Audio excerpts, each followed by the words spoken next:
Welcome back to iGen Politics. This is a podcast that makes politics engaging and relevant for all generations.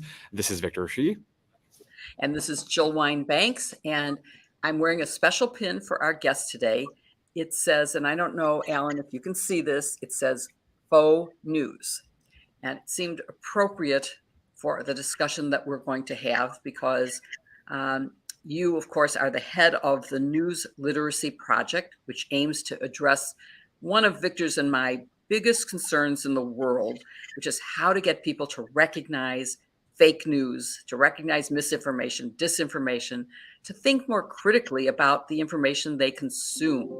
And I want our audience to know that you are the perfect person to lead a group like that before founding and leading the News Literacy Project, you were a reporter for the LA Times, and you won a Pulitzer Prize, and I want to hear more about that because that's pretty impressive. That was for national reporting in 2003.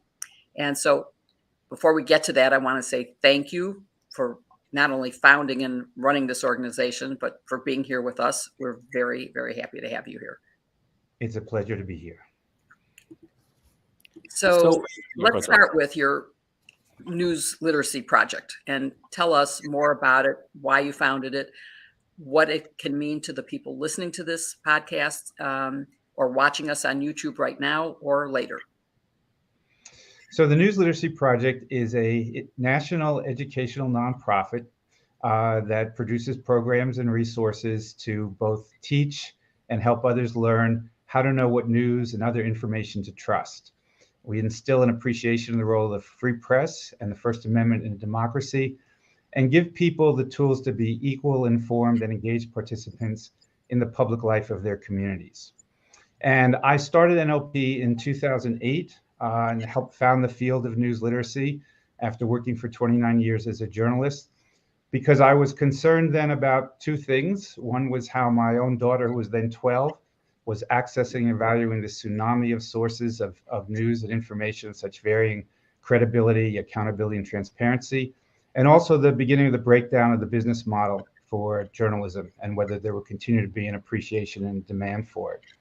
So we are the national leaders in the field, and we, in addition to working still at the education level across the country, we're now also working with the broader public, because we realized a few years back that misinformation is such an existential threat to democracy that we could not just wait to educate the next generation. We needed to reach all generations.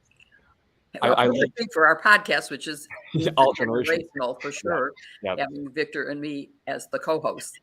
I mean, I love what you just said about trying to reach all generations, because if you only reach younger generations, it's still a very short-term, a long-term solution to a very immediate problem. So I'm glad that you're trying to reach all generations. But still, one of the biggest concerns that I see even with my peers is the inability to separate fact from fiction, opinion from real news. How prevalent is that problem in America right now? Well, I think it's one of the great challenges of our time. I mean, first of all, we live in the most fraught information landscape in human history. I mean, this should be a golden age of information because we have more credible and valuable information available to us literally at our fingertips than ever before.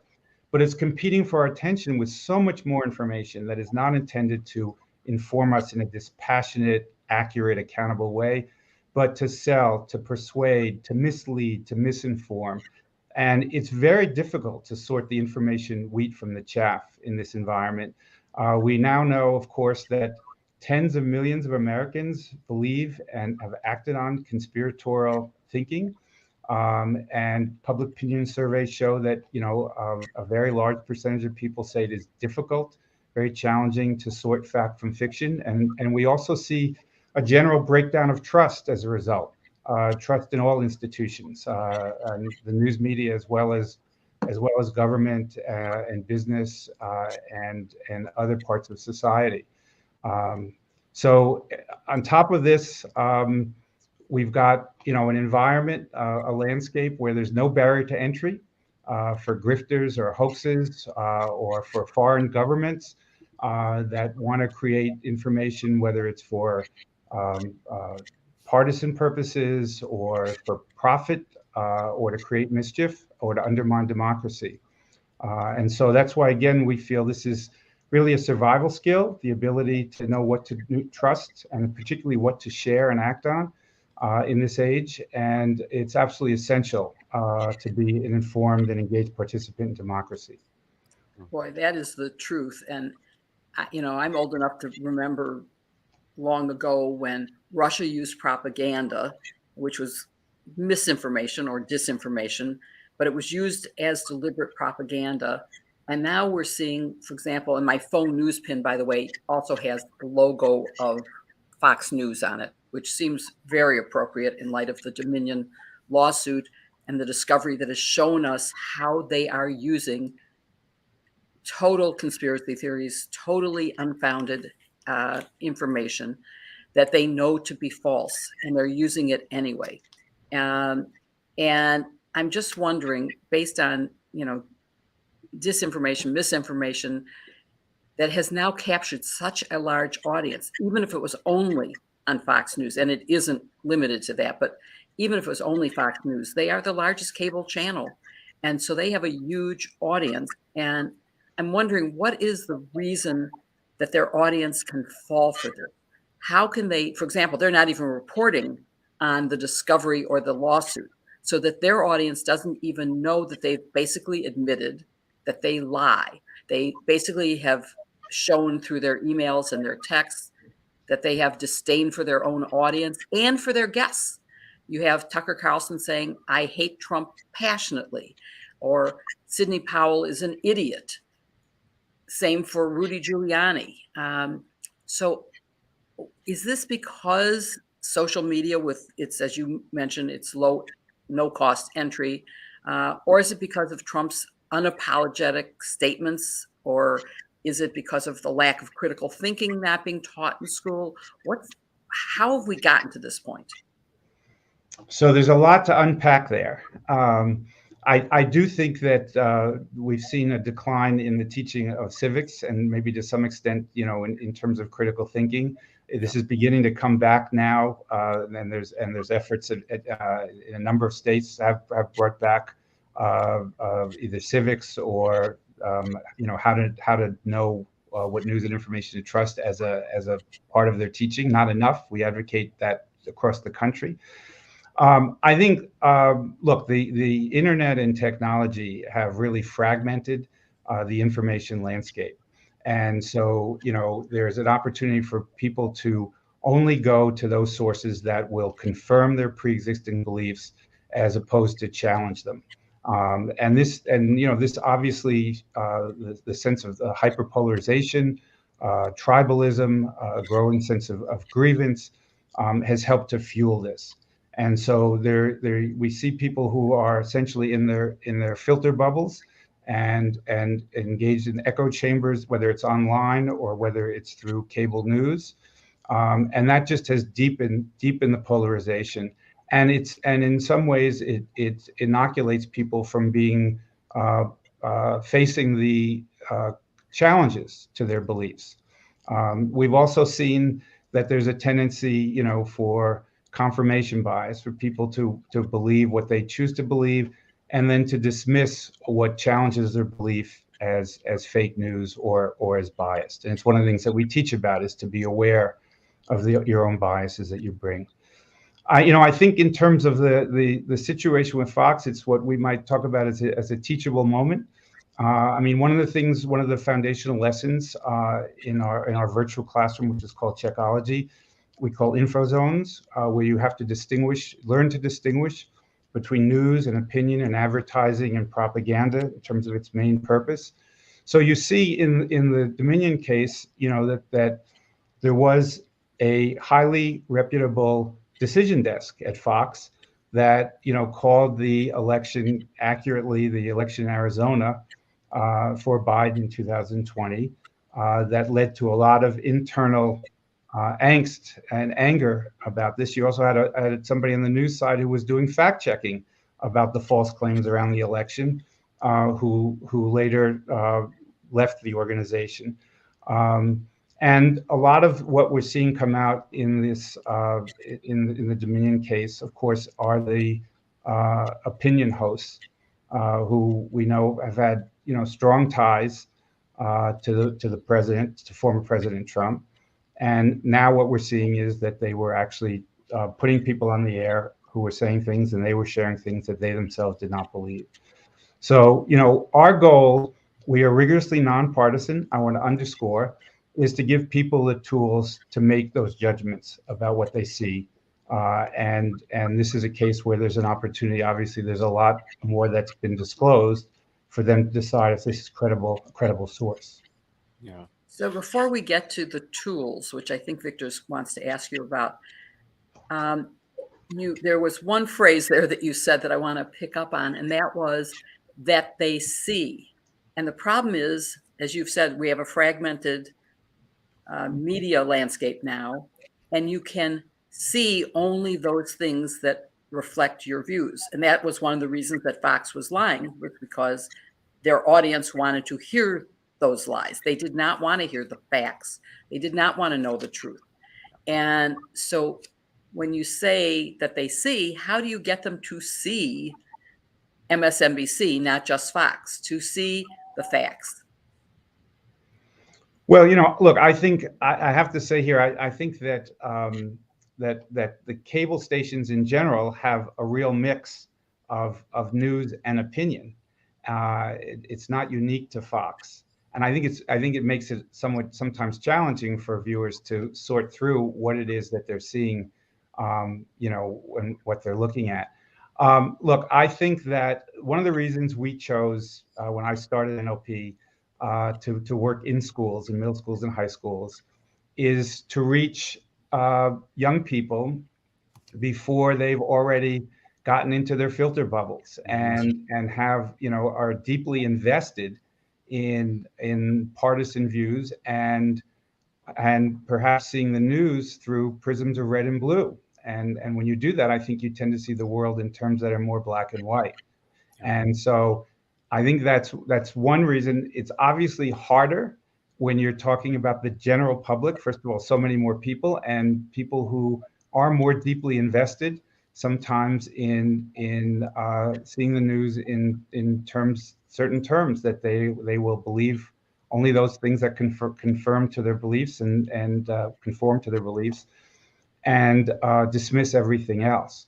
So we know we in our efforts can't reach everybody. We do believe that there are a lot of people out there who may be struggling with knowing what to trust in such a challenging environment, and are looking for tools and resources to be able to make those judgments.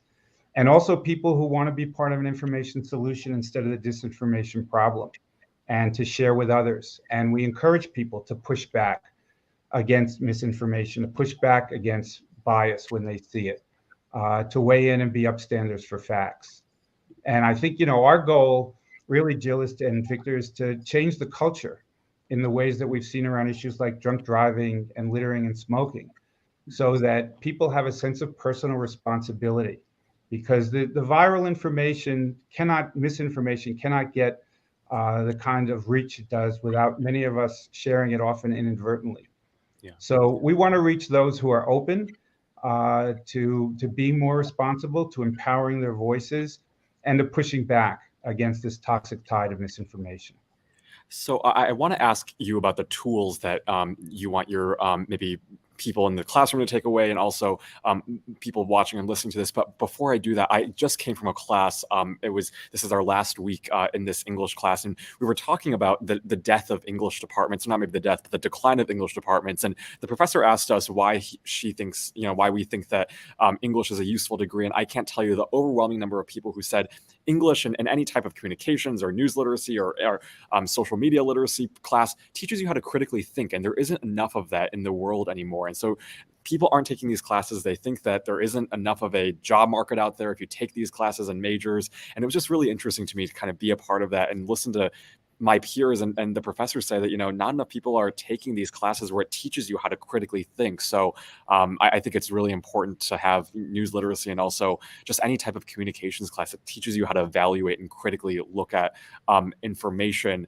But let's take a couple of scenarios and maybe have you tell us what you hope young people in our audience will do as news literate citizens. And one of the things that Jill and I talk a lot about is how to even read an online article. And I'm wondering what you have to say on that, and what you would tell our audience in terms of what you would do or what they should do when they read an article online. Well, the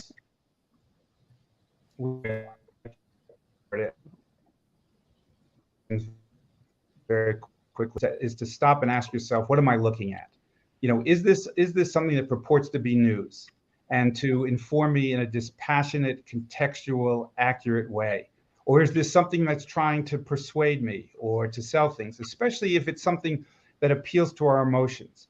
Because if it's something that really makes you very angry or anxious or excited, that's often when the thinking part of our brain shuts down and we're more vulnerable to being manipulated.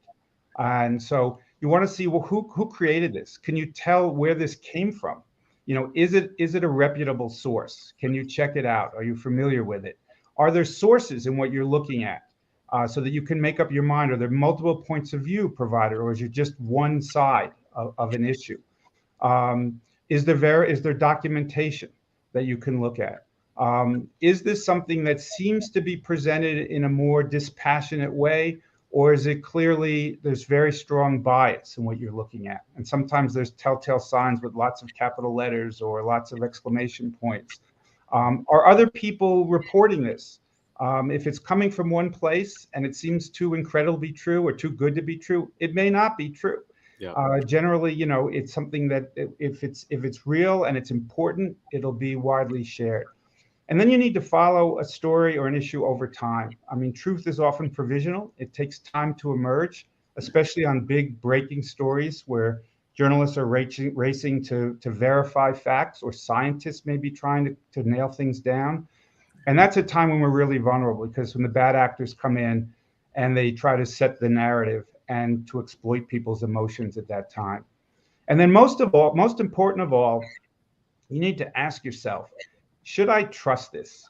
Should I share it? Should I act on it? Yeah. And that's where we need to empower people to be responsible upstanders for facts.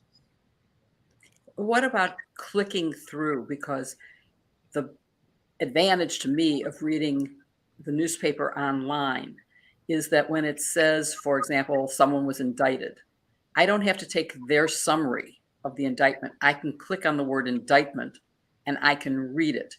And that gives me the facts. Then I know that they're either accurate or not in how they're portraying the case brought against somebody. Is that one of the benefits of being online? Absolutely. So credible sources don't just ask you to trust them. They give you the basis for doing so. Yeah. And you can, as you said, you can click on and look at what the source of that information is. Good news pieces should show you sources and methods. They should also tell you what they don't know, what isn't known yet. And that's true of the best of the independent fact checking as well. It doesn't ask for your trust, it earns it. So I see that I subscribe to several newsletters, and it's not just the person writing its opinion. They always say, as reported in, and you can see exactly what they're relying on, and that gives me trust in what their conclusions are. Right. That's one of the best parts. Some of my favorite Substack authors, Robert Hubble, Heather Cox Richardson, at the end of their And Joyce Vance. And Joyce Vance, yes, at the end of their Substacks, they always include their sources, and that's so helpful for people reading through, just to know that what they're telling people are based off of facts and real reporting. Another scenario that I want to ask you about is, what about things that we see on social media? Obviously, as young people, we grow up on social media more than kind of any other generation. We're more digitally connected than any other generation. What is your advice to young people, especially on what should be going through their heads when they look at something through their phones on Instagram or TikTok or Twitter or Facebook? Not that that's being used anymore, but on some of those more popular social media sites. Well, again, I would say to be very, very skeptical and wary. We know that the platforms, they rely on eyeballs and engagement, and very often it's the most inflammatory and sensational and partisan type posts that will engender that kind of engagement. Yeah. And so, again, I think it's critical that people stop and take a look at what they're viewing or hearing, and ask themselves, is this something that is trustworthy? Is it something that what is the intent of it, and is it something that it's responsible to believe and to share? Very often, young people and others, of course, are getting news and getting credible information, through their phones and through social media posts. But the challenge is that it's mixed up with everything else, and this is why news literacy, this ability to sort the information wheat from the chaff, is so critical, because it's so challenging for all of us. Absolutely. And the last scenario that I want to ask you about is, what about hearing something? We talked about Fox News a little bit before, but when we're watching TV or when we're watching YouTube shows, how should people take what they hear from, say, Rachel Maddow or Sean Hannity and process that information? Well, again, it starts with an understanding of who you're watching or listening to. Is this a news broadcast, or is it somebody who is sharing their opinion, and maybe a very strongly partisan opinion? There are different standards that apply here, and there's a different purpose for those who are creating that information. So that's the first step. And then again, I think that you need to get a broad range. We encourage people to get, to broaden their news diet, so that they're not only going to one side of the spectrum, to get a wide range of views, challenge their pre-existing views, and then listen for information that they can test and verify, in terms of, again, the sourcing, the facts, the verification. Yeah.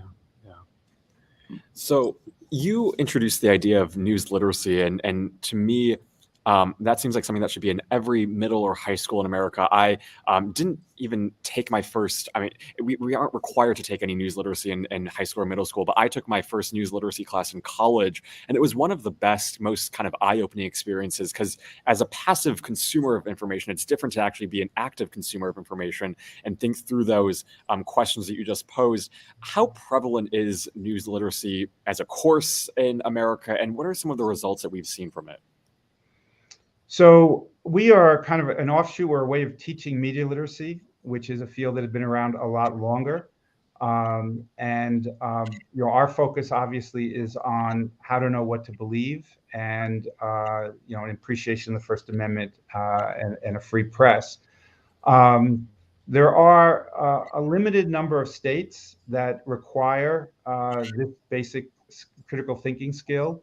I think I may have mentioned earlier, Illinois, now most recently Delaware and New Jersey, and Texas will be fully implementing that in a few years. We would like to see all states require it for graduation. I mean, this is ultimately how you fix the problem. If you recognize that it's a survival skill and critical for participation in democracy. We've seen, we've been working since 2009 in middle schools and high schools throughout the country. And we've seen that this can be transformative. Our data shows that, students, they learn the standards of quality journalism, which we use as kind of an aspirational yardstick against which to measure all news and information. They're better able to determine, what is credible. They're more responsible about what they share. They learn the First Amendment, and they gain a greater appreciation for it. And they learn more about the watchdog role of news. We also know anecdotally they tend to become more civically engaged with the wider world. And I've seen this firsthand, having been in lots of classrooms in underserved communities and other communities, just how transformative this can be, how empowering it can be, because it is so broadly applicable, whether to something that a student hears, in the hallway or sees on social media, or making a decision about, college, or about a first job, or about going to the military. this is something that can be applied. And then, of course, in terms of engaging with the news and knowing what to trust, it really is incredibly empowering. How widespread is the availability of news literacy, both in America, and are there any other countries that are doing this sort of training? And do you have anything online so that if your school system doesn't offer it, there's a way for access? So it is not nearly as widespread as we believe it needs to be in the United States. There are other countries that are well ahead. The best example is Finland, where they have really integrated media literacy in all subjects, not just English and social studies and history, but in math and science and throughout the curriculum. And surveys show that it's had a real impact, that you've got a much more news literate nation as a result. We think that's a great model. So to answer your question, yes, we have a lot of resources that are available, both for educators and for the public. I had mentioned we have a virtual classroom called Checkology, which is a cutting-edge online platform with real-world lessons led by a diverse and dynamic group of journalists and experts on the First Amendment and digital media, and that's available at checkology.org. How do you spell that? Checkology. Okay. Like Checkologists. Okay. For Checkologists. And that is available, by the way, for both educators and students and the general public.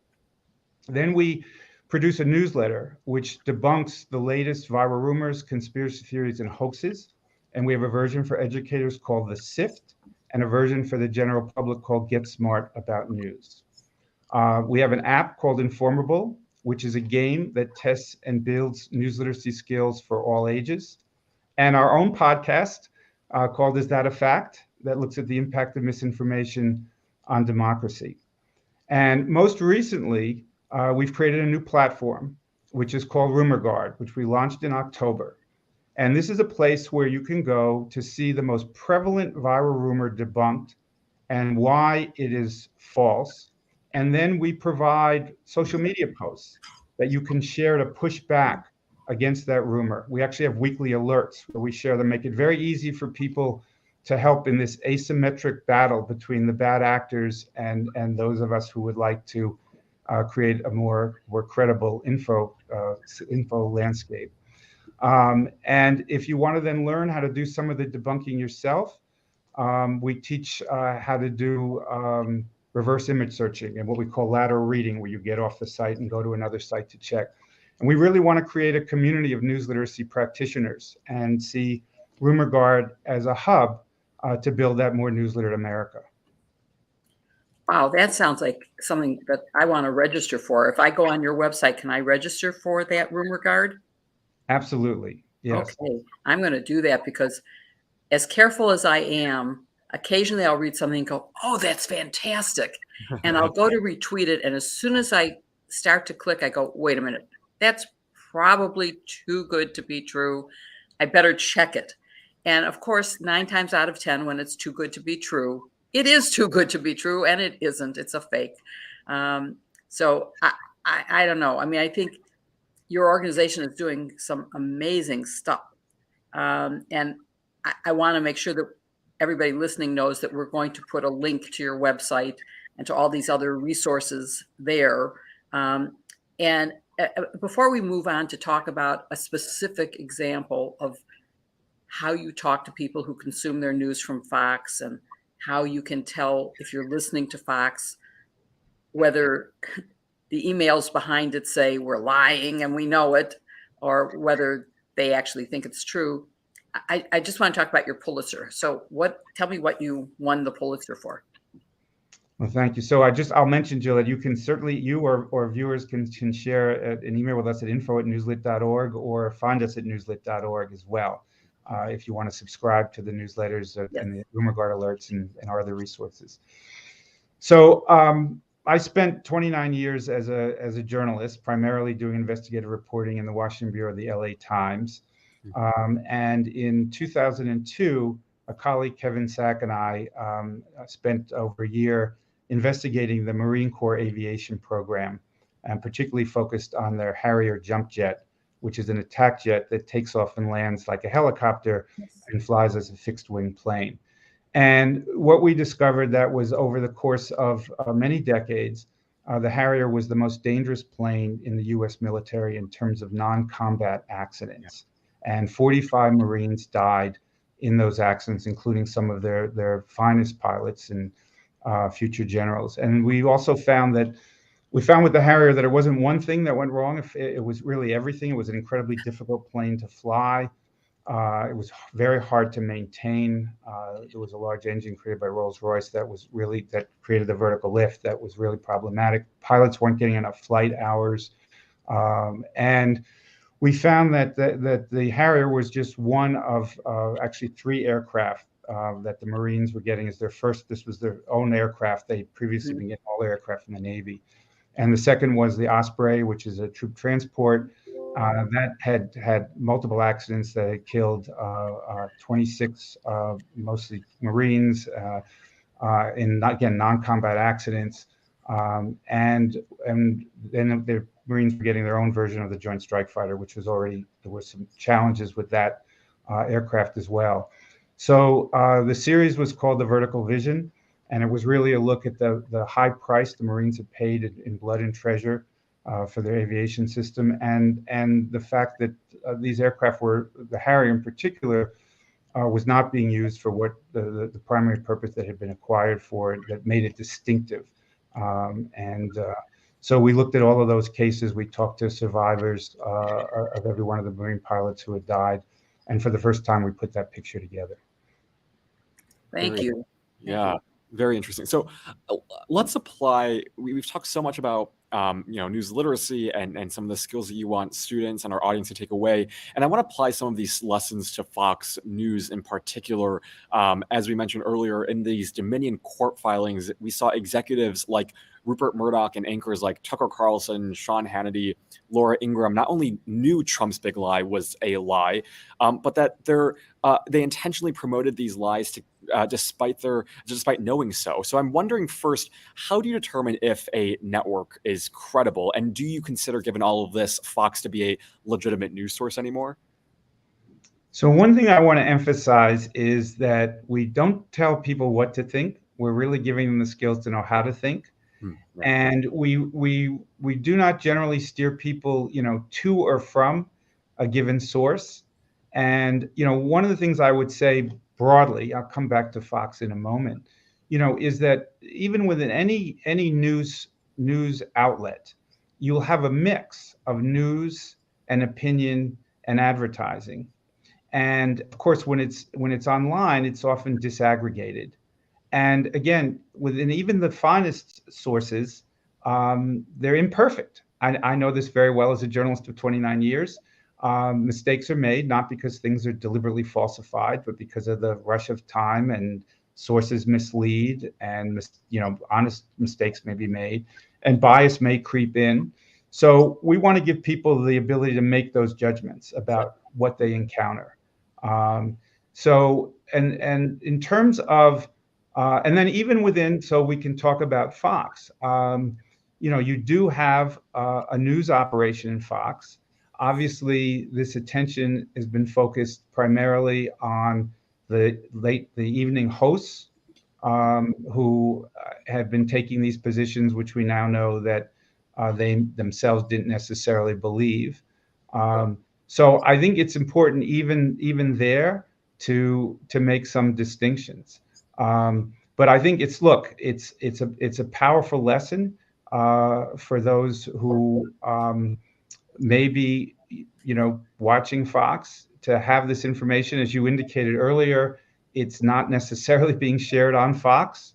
And I think this is an important point to make, actually, which is that one of the things I would look for in any credible source is, does the source acknowledge mistakes? Do they correct their errors? Because there's nobody who's perfect. There's nobody who doesn't make them. And in fact, and I did a column on this at one point, some news outlets that made the most egregious errors, whether it was on an individual story, going all the way back to, Janet Cook having made up the stories about the boy who was supposedly the heroin addict, the Washington Post in 1980, to broader coverage, with the Iraq War and the New York Times, or to journalists, individual journalists who truly made things up, truly fake news, the Jason Blairs and the Jack Kellys and, Stephen Glass. Those news organizations not only acknowledged that they printed false content or were wrong in their coverage, but they did major investigations internally and mea culpas as to how these things happened, and told their readers or their viewers the steps they were taking to ensure would not happen again. And so I think that's a real test for credibility. And I think it's one thing that again, consumers can look for in any source. Is there a means for correcting mistakes and a way for the public to weigh in when they see those things to restore trust? But so obviously we're not seeing that with Fox. We're seeing the exact opposite. If you're reading the emails and the texts that have been disclosed as part of the summary judgment motions in the Dominion case, you can see that they admit, and the depositions, that they admit when they're under oath that they knowingly lied and misled, that they were disdainful of their audience, that they were disdainful of their guests. They knew that guests were lying, and yet they promoted those lies. So but they're not telling that to their own audience. So unless their audience happens to pick up a alternative source of information, how do you get those people to understand it? I've had a conversation with a Trumper, which ended pretty quickly when she said, well, I believe he won the election. I believe that there were machines that flipped votes. I believe that there was, and she goes through this whole, I said, well, you do know that there were 60 lawsuits that were all lost, including before judges who were appointed by Trump. And you know that the ninjas in Arizona found that there were actually more votes for Biden than had been counted, not more for Donald Trump. And she said, well, I don't believe any of that. So how do you get those facts to permeate someone's head when they only have one source of information, they believe it, and they absolutely will not brook any disruption of that belief system? So this is a huge societal challenge that is not unique to this case, and you can see it in issues around the pandemic, and so much false content, and there where life and death was involved, right? Not only our public health of our country, the public life of the country, but public health. Yes. Or with QAnon, where you see, this kind of surreal, delusional thinking that many millions of people believe in, that has torn families apart. And so I have a colleague who's come up with a term, and I think this is a really important skill for all of us to learn to try to bridge this divide, and particularly where close friends and family members have gone down these rabbit holes. So our colleague has come up with the term PEP, patience, empathy, and persistence. So you need to know that right away, you can't disparage people, you can't belittle them, you can't deride them, because you will lose them right away. You also need to know that you're not going to turn them around in one conversation. It's just not going to happen.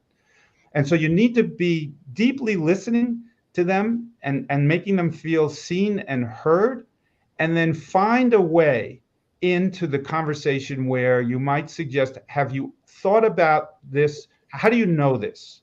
Where are you getting information? Yeah. Have you thought about looking at it this way? I have another source. When it comes to public health, you might steer them to, a physician they respect, or perhaps a member of the clergy, right? And maybe there's a third party to intervene, but you need to find a way in so that and maybe there's something where you can say you understand their point of view. You see why they might think that way, or there's a lot of that information, a lot of people saying that, there's a lot of that out there. But to find a way to kind of widen the aperture gradually to get them to consider other alternative sources, either of information or talk to other sources that they might trust and might listen to.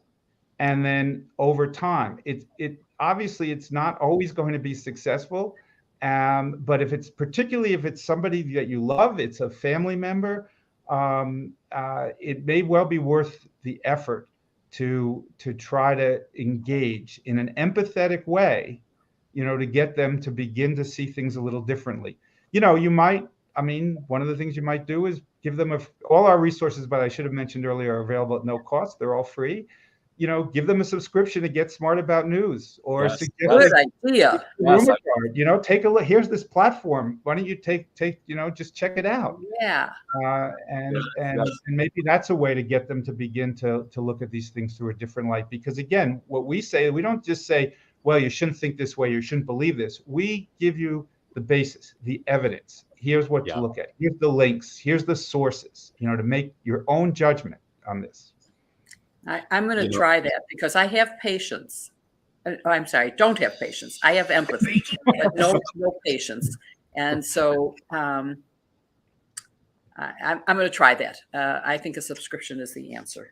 Yes, I think especially, it's only March, but I know a lot of people are thinking about Christmas, or Christmas diehard fans, or the holiday diehard fans. It's a great gift. It's a great holiday present, especially now. But I do think a subscription for those who might be, in this world would be really useful. I want to ask you about something that has been getting a lot of attention recently with the Fox News stuff, which is that there's been growing calls to revoke Fox's press credentials from the White House and no longer allow military bases, for instance, to show Fox, because doing so lends them credibility.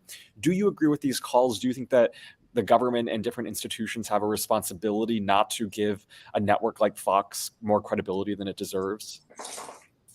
So I'm a real First Amendment purist. I'm very loath, to getting the government involved in making these sort of news judgments. We saw a lot coming from the other side, obviously during the Trump years, with talking about changing libel laws and going after the press.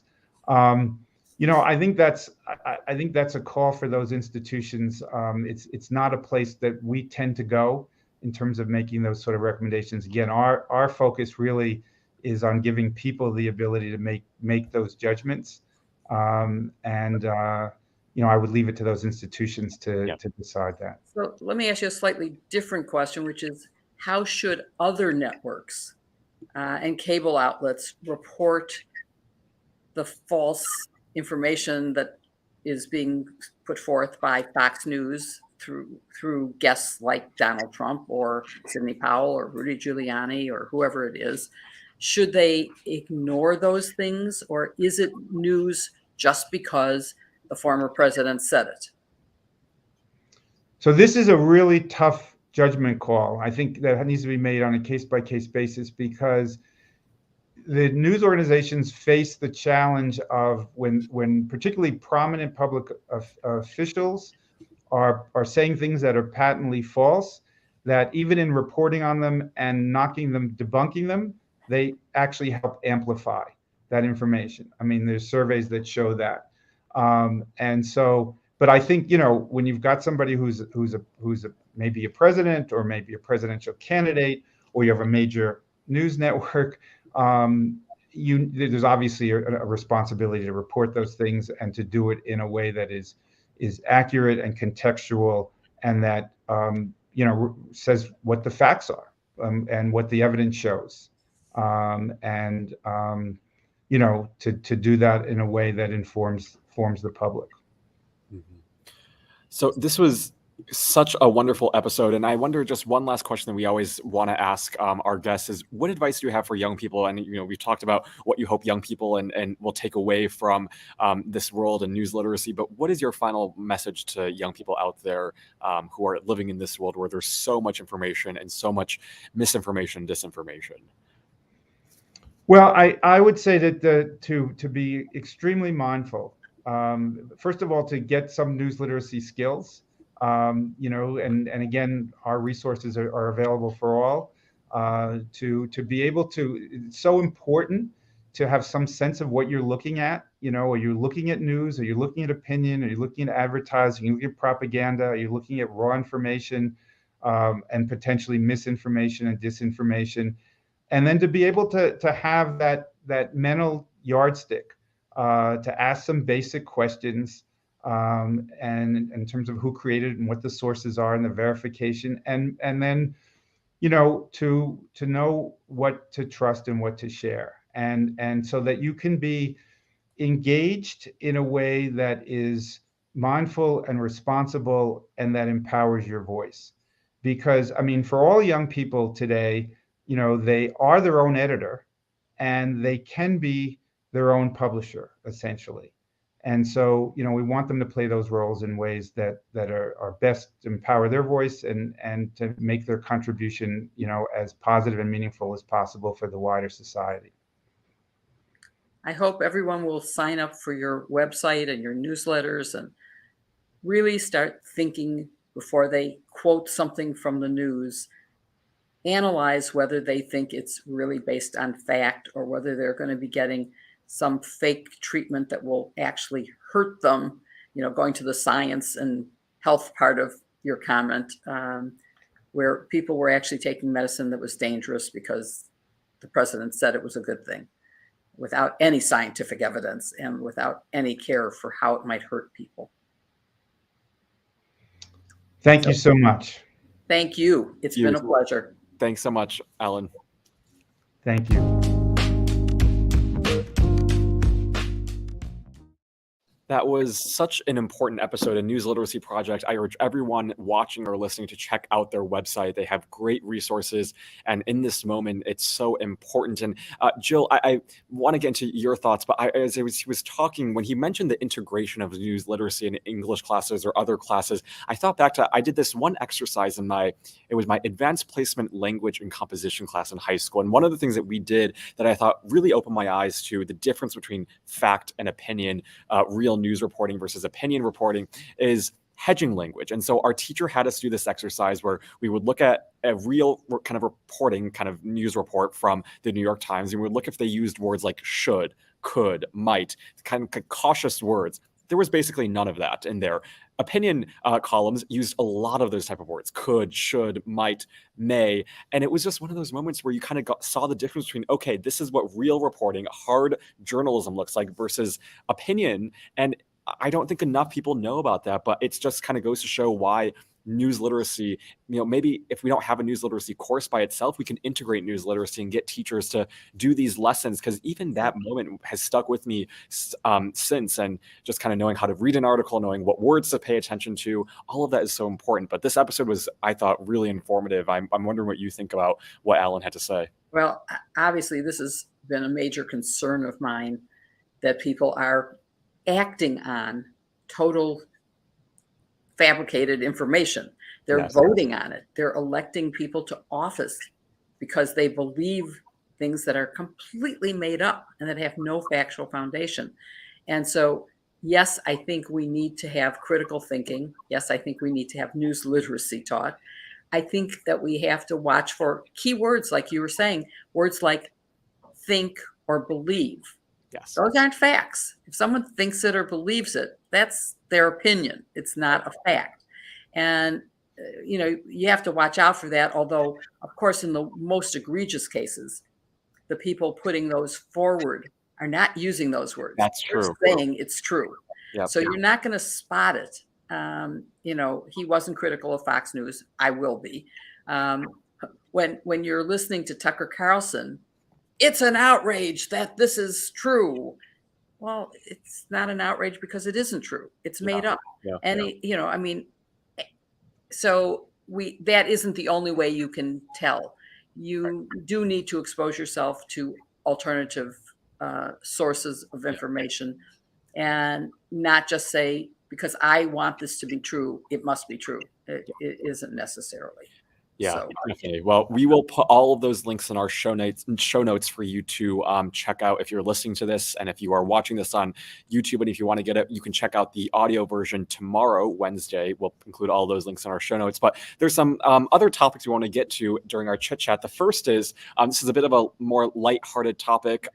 It was the Oscars over the weekend. I know both you and I love watching the Oscars, and it's always a great moment for our country to come together and kind of share our unity around the arts. I mentioned that I was at the Oscars, not in the theater, but I got a glimpse of the red carpet, and it was really fun to see. But that night was, I mean, filled with a lot of awards, first-time awards for people like Michelle Yeoh and other actors winning for the first time, which is quite remarkable. What did you think of the Oscars? And I don't know, did you watch the red carpet, the fashion? What did you think?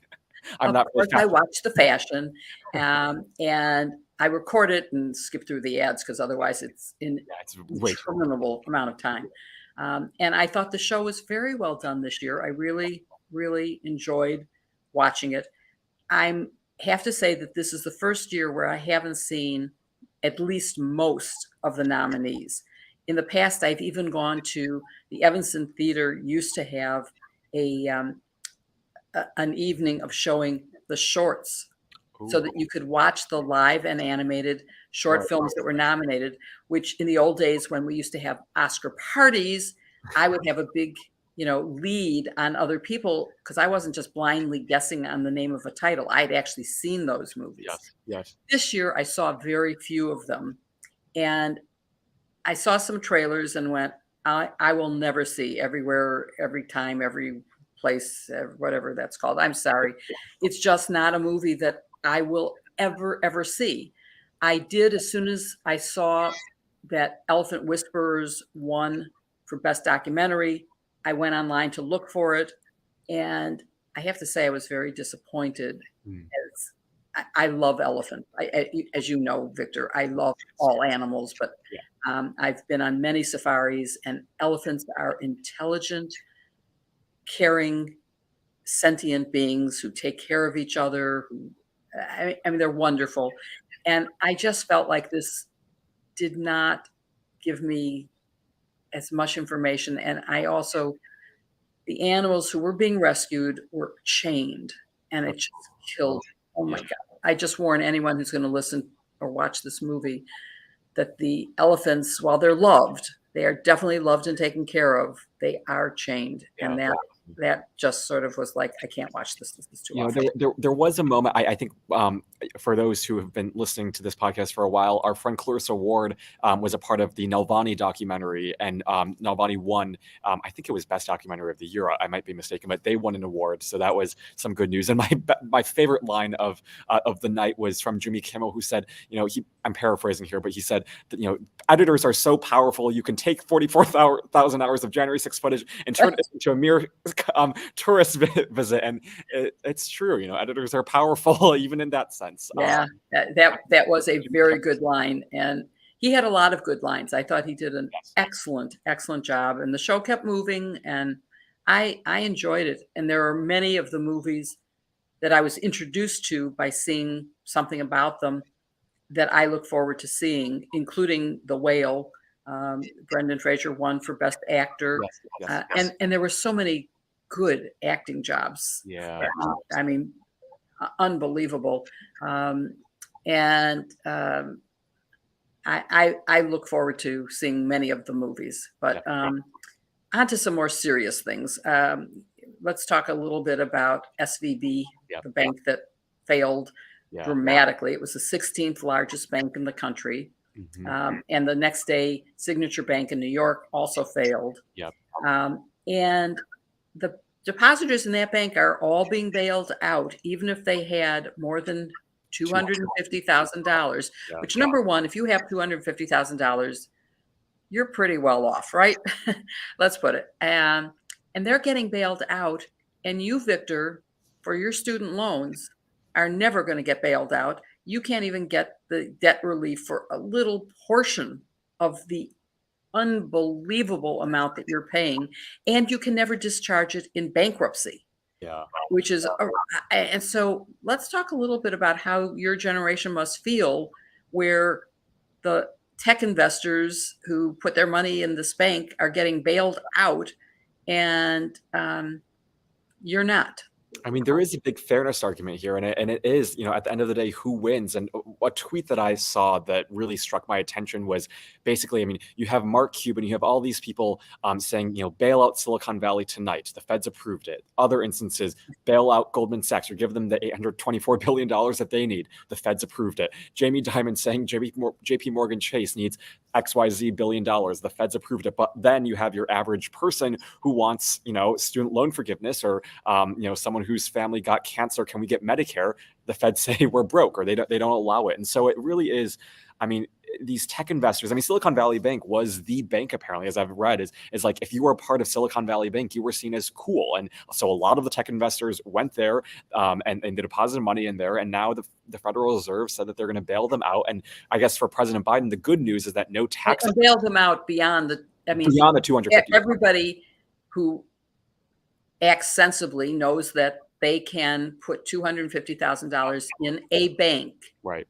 Not in an account, but in a bank. Because if you have 3 accounts at 100, right, only 250 is protected. It's beyond, not an individual account. But anyway, I mean, you can account on that being, the government promises you that they aren't going to let you fail that way. Right. In order to encourage you to put money in the bank so that the bank can do good things with your money. Yeah. But I mean, and yet there's a lot of opposition to helping students out. It's sort of like, well, I paid mine back. Why should you get yours?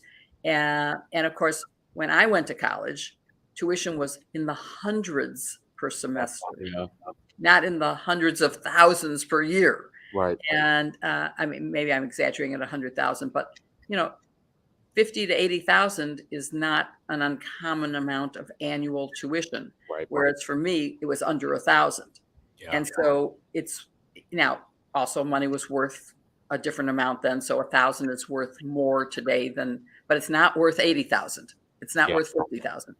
But I think it does beg the question for a lot of young people who are looking, so many things are happening in our lives, but why can't the Fed take action on those things? I mean, I think it's just kind of, it's, who wins in society, those with, resources and those with power and those who have a lot of money. But what about everyone else? And I think that's a big question that a lot of people are wondering, I think for good reason.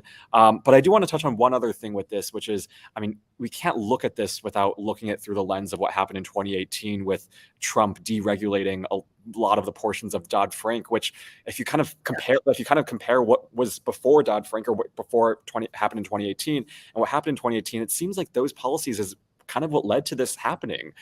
Those stress tests could have prevented this bank from basically crumbling. And now I think today Elizabeth Warren and Katie Porter are introducing new legislation to reinstate those portions of Dodd-Frank. Whether or not it'll pass in this Republican House, who knows? But it seems like that was also a big factor in what happened with Silicon Valley Bank. Well, that's a huge factor. I mean, you can go back to the deregulation of the rail industry and look at what happened in Pennsylvania and the Ohio. damage. Ohio. And look at the damage there. And it's because of deregulation. And you can't have it both ways. If you're deregulated so that you can do anything you want, except then you get bailed out when you have a horrible disaster. I mean, that's, it's a serious issue. Speaking of deregulation and promises, I hate to mention it, but the Willow Project is something that I certainly understood. The man that you and I both were delegates for, that we both supported, which is the current president, promised that there'd be no Arctic drilling. There'd be no, and now the Willow Project is being approved. Yeah. What do you make of that? What do you think? What is your fellow student think? I didn't like it. Every single friend I've talked to, every single young person on Twitter I've seen has been really critical of this. And I mean, if you just look at the consequences, I was doing just a little bit of research about this last night. And I mean, the amount of greenhouse gases it would produce in 30 years is 270 million tons of greenhouse gases in over 30 years. That's up to, that's almost 1 million cars. What the average number of greenhouse gases a car would 1 million cars would produce, which is crazy. And so I don't know why they did this, honestly. I applauded the Biden administration when they passed the largest ever investment in climate change through the Inflation Reduction Act, but this is taking a step backwards. And I don't know if it's because of politics, it's because he wants to appease to that portion of the country, but for a generation that has cared so much about climate change and our planet and whether or not we'll live in a habitable planet, this is a move that's going to make the planet undeniably less habitable. And so I think there's been a lot of criticism, and for good reason. And I don't know, can you think of a reason why they would want to do this other than maybe politics or to win over the Joe Manchins of the world? I don't know. I mean, obviously the cost of gas has skyrocketed because of the unconscionable invasion of Ukraine by Russia and what it's done to gas production. And so they're seeing a short-term need, but the destruction that goes with this to satisfy the short-term need, maybe it's time to just go cold turkey and stop using fossil fuels. And that's what this encourages, is continued use of fossil fuels. So I'm not sure either economically, politically, environmentally, what the reason is. And this seems like such a big U-turn from a campaign promise that I don't get that either. But since I mentioned Ukraine and Russia, I wanted to mention that there is now the International Criminal Court has started a serious investigation of war crimes by Russia. And we've had at least 2 guests on this show to talk about that subject. And I'm encouraging people who are listening now to go back and listen to Rachel Van Landingham and Lori Blank, who were both experts on this, and find out exactly what constitutes a war crime, what are the consequences. And unfortunately, basically, although it seems obvious that the International Criminal Court will find that there were crimes committed, Russia's not going to give up their officials, and so there'll be no consequences for this.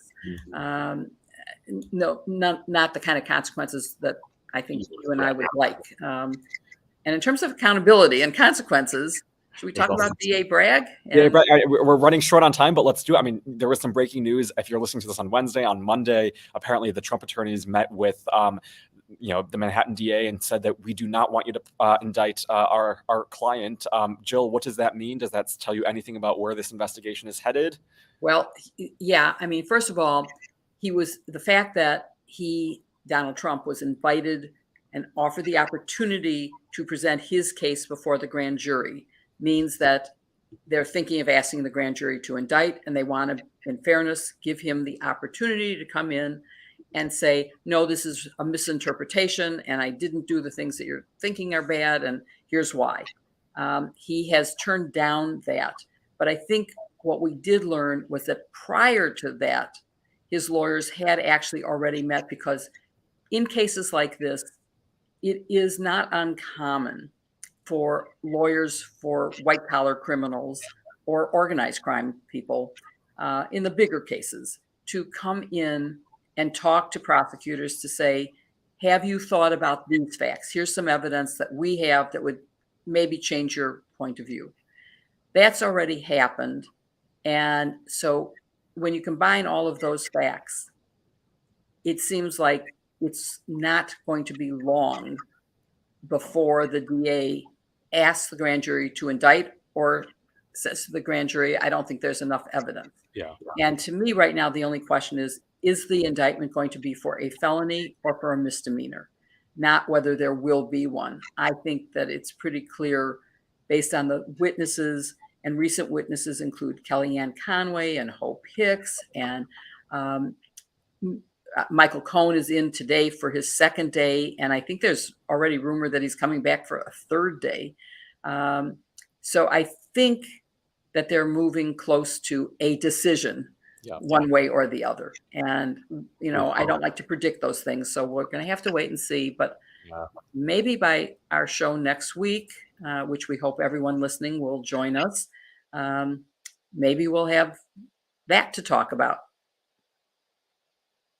So it seems like I was on mute. Yes, I agree. And who would have thought that it would be Stormy Daniels, a porn star who could take down Donald Trump? But I guess fingers crossed that happens. I have some very good Stormy pins, so I'm all set for that. So you are prepared for that moment. Okay, well, that day can't come soon enough because we all have to see it. But that if DA Bragg, if you're listening, that should be a reason to indict let's Trump. say that's not the only thing I'm looking forward to. We still have Georgia.